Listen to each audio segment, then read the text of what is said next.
The Anthem VIP demo was, from a technical perspective, a pretty big mess, and left many, including myself, with a bit of a sour taste in our mouths as it ended.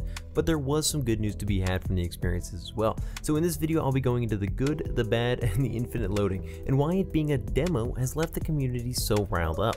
Fair warning, most of this video is a bit of a rant on the technical state of the demo and how it was marketed. So if you'd rather just hear my thoughts on the gameplay itself, limited though my ability to play was, skip towards the end. So hey guys, it's Hunt for Games, bringing you, as always, a healthy mix of videos on new releases and MMOs, and nostalgia trips to the classics that made us fall in love with games in the first place. And with Anthem, for better or worse, being the next on the list of big releases that have the potential to bring a large online community together, I had to check it out. But with EA already in a couple years worth of hot water and everyone worried that BioWare just isn't the same BioWare we all remember, this newest entry into the looter shooter space had its work cut out for it, which is why it was so surprising and frankly exciting that EA/BioWare had chosen to define this weekend as a demo, a weekend only accessible through a few paid options of pre-orders, EA Access programs, or a friend who had extra codes.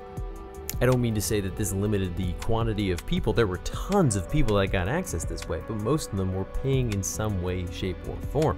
Years ago, the word demo was phased out in a place of beta or early access to protect against community backlash or even legal ramifications by laying it out at the start as an unfinished product.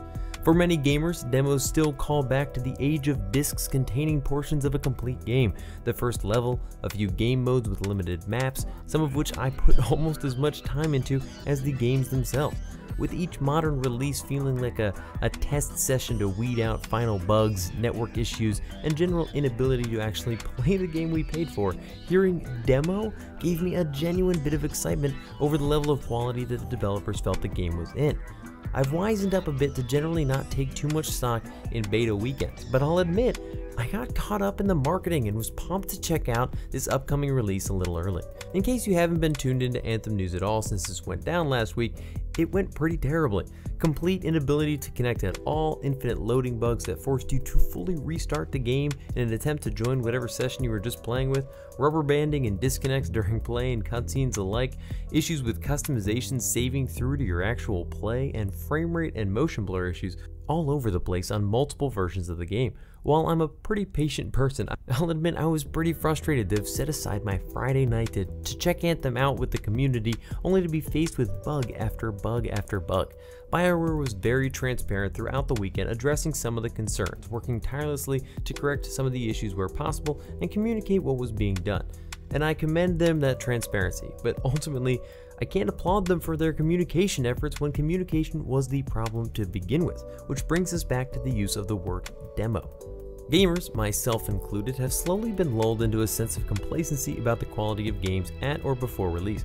Enormous day one patches, game-breaking bugs that delete save files or corrupt game data in the worst cases, network issues preventing you from being able to even attempt to play. It's almost become expected that we see these kind of issues. We've adapted to the idea that as games have become more complex and delivered at a larger scale, that we need to accept the reality of the problems that come with that.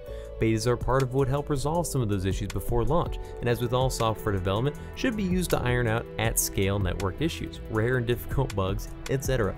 But by agreeing to play a beta, you understand the nature of what you're playing, and accept that network issues or the rare gameplay-related bug may be present. By calling this a demo and not a beta, it should have been a statement in the confidence of the state of the game. I've been burned enough times to know that I shouldn't set aside my Friday for a beta weekend. I shouldn't change my plans due to how likely it would be that it wouldn't work. I shouldn't get excited all week about doing a huge extra long stream session with the whole community to check out whether or not Anthem is worth our time. But a demo? That spoke to BioWare as a mature development company with the backing of a company like EA that has weathered many online releases and surely had experience to pull from.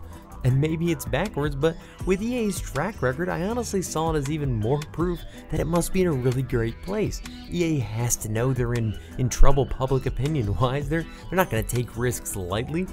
And by saying that this gameplay opportunity was a demo and not a beta, they are taking that risk. Beta gives you a lot of protection from public opinion. Almost anything can be blamed on your intent to stress test your product, almost that you want to cause problems. Demo does not speak to that intent. Now, I wasn't really going to make this video, and I thought about it all week, because honestly, I'm not usually one for spreading negative opinion, which isn't what I'm trying to do. I truly have hoped and continue to hope that EA could learn from its mistakes of the past few years and the lessons taught by consumer purchasing habits and produce better games. I want that to be the case. I want BioWare to succeed and continue to develop amazing games that are full of incredible worlds and characters. And from what I did actually get to play of Anthem, I am still very excited. It seems like it could be really good, and I'll go into more detail about why in a minute. But what happened this past weekend is very important for the gaming community at large.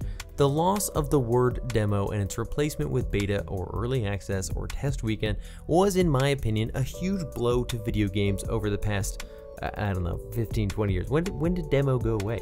Demos used to build hype. Better let me understand what kind of game I was getting. More confidently buy games more often, knowing I was interested, and convince friends to get involved too. But betas are important too, to iron out issues, make day one a cleaner experience for those buying the game, and I can see how they've become the norm for these larger online experiences. What can't happen is these two words becoming interchangeable, and that's what I'm seeing throughout the internet right now. The response to Anthem's VIP demo weekend has been a mixed bag of frustration and support, with the latter focusing mostly on, come on, it's a beta, you know it's a beta, it's rocky now, it'll be rocky next week, it'll probably be rocky at launch, but you can't fault the company for that. It could still be a great game. I'm sorry, but no, I strongly disagree. We've let this go on long enough, but people paid money to get access to this weekend under the wording of demo weekend. If it was in reality an opportunity to test the game's stability under load, then it's a misrepresentation to the customer, and frankly, I'm tired of it.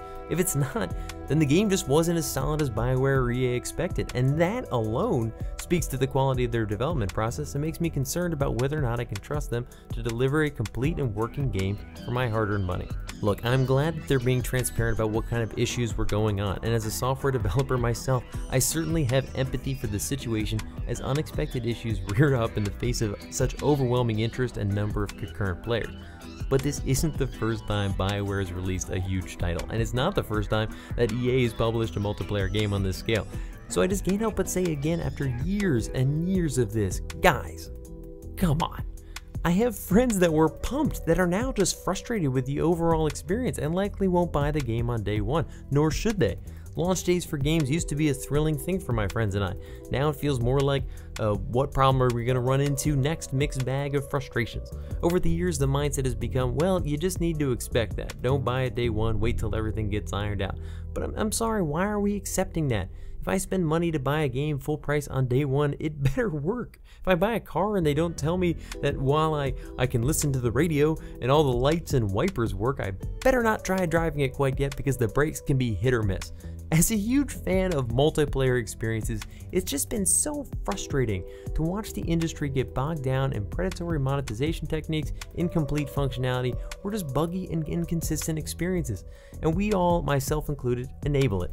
Whether by pre-ordering or day one purchases or whatever other way, all of which I am fully guilty of myself, we are letting these companies know that we will still give them money even if the game is not functional or playable in a satisfactory way day one. All of this brings me back to the use of the word demo. This is just the next step in that process. Too many have reacted with the, they say demo, but we know it's not a demo. But we shouldn't have to think that way. We should be able to trust the terminology being used accurately represents the product we're playing, and we can judge it accordingly. If a game is released, it should be released and playable. I don't want an apology anymore explaining why they didn't know it was going to happen that way, or they didn't see that issue coming, especially if it's an experience-breaking issue. This isn't like we saw some weird stuff. It was basically like many people could not play the game. And look, because in spite of all these issues, my actual time with the game itself was quite pleasant. But I'm tired of these releases where I have to wait a year to get the full game, or a game that works, or has had its monetization structure reworked to be acceptable. Anthem had some of the best mech movement I've played since my enjoyable Armored Core series. I mean, the battles were fast-paced and exciting, and I couldn't wait to explore how working alongside different javelins could change that feeling. Although I can see the frustration, I liked that the hub was a slower first-person experience, making it feel more intimate and real.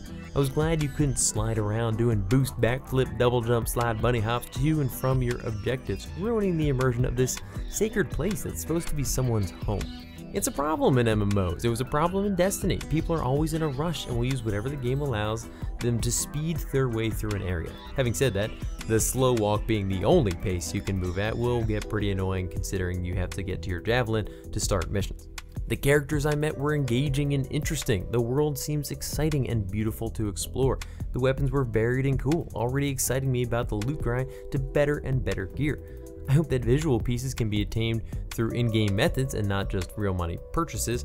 I'd be severely let down if the only way you can improve your javelin visually outside of the painting and everything was real money.